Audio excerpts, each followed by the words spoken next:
తెదేపా జనసేన కూటమి అధికారంలోకి రాగానే ఉద్యోగుల బకాయిలను విడతల వారీగా చెల్లిస్తామని తెదేపా జాతీయ ప్రధాన కార్యదర్శి నారా లోకేష్ హామీ ఇచ్చారు.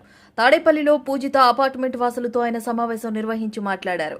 తెదేపా అధికారంలో ఉన్నప్పుడు నెలాఖరునే జీతాలు చెల్లించారని గుర్తు చేశారు. ఈ ప్రభుత్వ హయాంలో ఎప్పుడు వస్తాయో తెలియని పరిస్థితి నెలకొందని ఎద్దేవా చేశారు. మంగళగిరిని అభివృద్ధి చేయాలంటే వచ్చే ఎన్నికల్లో తనను భారీ మెజారిటీతో గెలిపించాలని విజ్ఞప్తి చేశారు. 2019లో ఎక్కడైతే అభివృద్ధి ఆగిపోయిందో అక్కడి నుంచి తిరిగి ప్రారంభిస్తామని చెప్పారు. సీఎం జగన్ ఆఫ్రికాను ఆదర్శంగా తీసుకుని రాష్ట్రాన్ని నట్టేట ముంచారని నారా లోకేష్ విమర్శించారు. 5350 ఓట్లతో ఓడిపోతాను, కానీ ఓడిపోయిన ప్రతి క్షణం నుంచి నేను మంగళగిరిలో ఉన్న మంగళగిరి ప్రజలకు సేవ చేసేతాను. దాదాపు 29 సంక్షేమ అభివృద్ధి కార్యక్రమాలు మంగళగిరి ప్రజల కోసం చేశాను.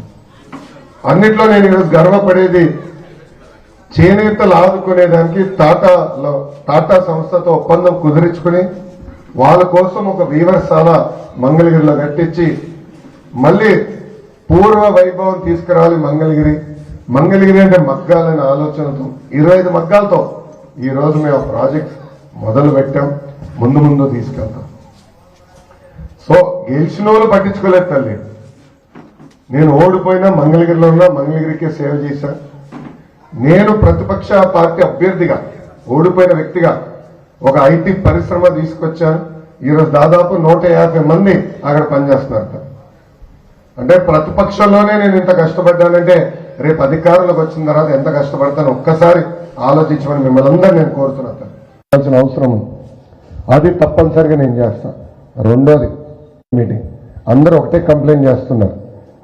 అపార్ట్మెంట్లు ఎక్కువ వచ్చినాయి, మూసీ నది కూడా తయారైంది, కేటాయించాం.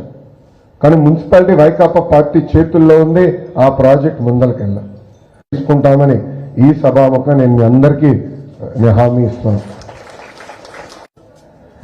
అక్కడ దాదాపు 45 సంవత్సరాలుగా జేసీ కుటుంబం ఇది చాలా అండ్ ఇంకా మన నియోజకవర్గంలో స్వర్ణకారులు ఎక్కువ.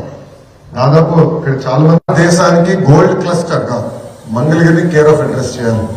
50 నుంచి 100 ఎకరాల భూములు ఎవరికైనా ఆభరణాలు కావాలి, ఇక్కడనే డిజైన్ అవ్వాలి, ఇక్కడనే మ్యానుఫ్యాక్చరింగ్ అవ్వాలి.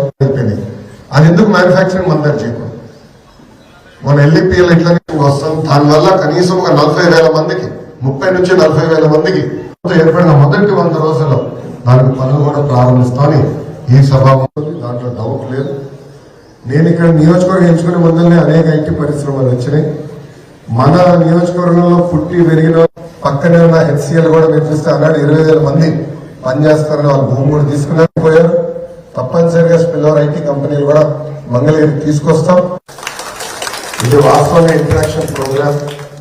ఇప్పటికి నేను చాలా ఎక్కువ మాట్లాడేశాను. ఎవరు మాట్లాడాలనుకుంటే మీరు చేయొద్దండి, నేను కూర్చుంటే. జనవరిలో కానీ ఫిబ్రవరిలో కానీ కొన్ని వేల మంది రిటైర్ అయ్యారు ఎంప్లాయీస్. వాళ్ళేమీ లేకుండా ఎంటీ చేతులతో రిటైర్ అయితే వాళ్ళ ఫ్యామిలీ మెంబర్స్ ఎంత కష్టపడుతున్నారో ఇవాళ ఆలోచిస్తారు.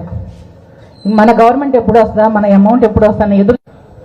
స్త్రీ శక్తి పేరుతో కుట్టు నేర్పిస్తాం కాదు, నేర్పించిన తర్వాత కుట్టు మెషిన్లు కూడా తెలుగుదేశం పార్టీ మంగళగిరి నియోజకవర్గంలో అందిస్తాం జరుగుతుంది.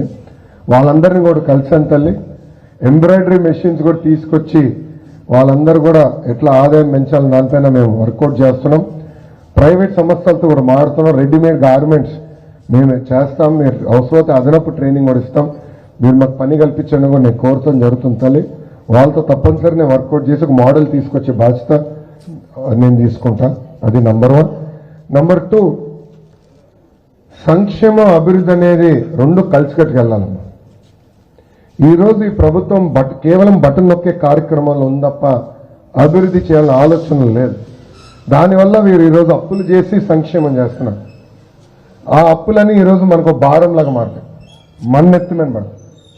ఆంధ్ర రాష్ట్రంలో ప్రతి వ్యక్తి పైన అది భారం మోపుతున్నారు. ఈ నెల కరెంటు బిల్ వచ్చిందమ్మా, బాగా కాలేదు, అందరి జోబులు బాగా కాలినాయి. అవునా కదా? పోయిన నెలలో 3,000 రూపాయలు వచ్చే కరెంటు బిల్ ఈ నెల దాదాపు 7,500-8,000 రూపాయలు పెరిగిపోయింది. అంటే స్లాబ్లు ఎంత ఫాస్ట్గా మార్చేస్తున్నారో మనందరం చూస్తున్నాం. దానికి కారణం ఈ ప్రభుత్వం అప్పు చేసి సంక్షేమం చేస్తుంది. మనం బ్యాలెన్స్ చేయాలి. సంక్షేమ అభివృద్ధి రెండు జోడెద్దుల బండి, రెండు ప్యారల్గా తీసుకెళ్లాలి. అప్పుడే ఆంధ్ర రాష్ట్రం ముందరికి వెళ్తుంది, అప్పుడే మనకి ఇబ్బందులు ఉండవు. నా అంచనా ప్రకారం దాదాపు 25,000 కోట్ల రూపాయలు ప్రభుత్వ ఉద్యోగస్తులకి ప్రభుత్వం బకాయిలు పెట్టింది. సకాలంగా జీతాలు చెల్లించట్లేదు, మెడికల్ రీయింబర్స్మెంట్ జరగట్లేదు సరిగా. అమ్మ, నేను పంచాయతీరాజ్ గ్రామీణాభివృద్ధి శాఖ మంత్రిగా ఉన్నప్పుడు కమిటీకి వెళ్తాయి, అంటే ఒక అమౌంట్ కన్నా ఎక్కువ కమిటీకి వెళ్తే కమిటీ అప్రూవ్ చేస్తుంది, అది మంత్రి గారికి వస్తుంది. ఇమ్మీడియట్గా వీస్ టు క్లియర్ అండ్ పేమెంట్ అయిపోయింది. ఇప్పుడు అది జరగట్లేదు తల్లి. సో చాలా ఇబ్బంది పడుతున్నారు తల్లి. దానివల్ల ఇదంతా స్ట్రీమ్ లైన్ చేయాలి తల్లి. నా అంచనా ప్రకారం మినిమం 1 year పడుతుంది తల్లి, మినిమం. అంటే దశల వారిగా ఇచ్చుకుంటూ వెళ్ళాలి తల్లి. ఒకేసారి 25,000 కోట్ల రూపాయలు మనం ఇవ్వలేం. ఎందుకంటే అడుగు తినేదానికి చెప్పుకునేదానికి కూడా డబ్బులు లేవు తల్లి. 12 లక్షల కోట్లు అప్పు చేశాడు ఈ మహానుభావుడు. సో చిప్పకొనాలన్నా కూడా అడుగు తిని చిప్పకొనాలేదు, మళ్ళీ అడుగు తినేదానికే. అలాంటి పరిస్థితి వచ్చిందమ్మా. 1 year పడుతుంది తల్లి ఇది మొత్తం స్ట్రీమ్ లైన్ చేసాయి.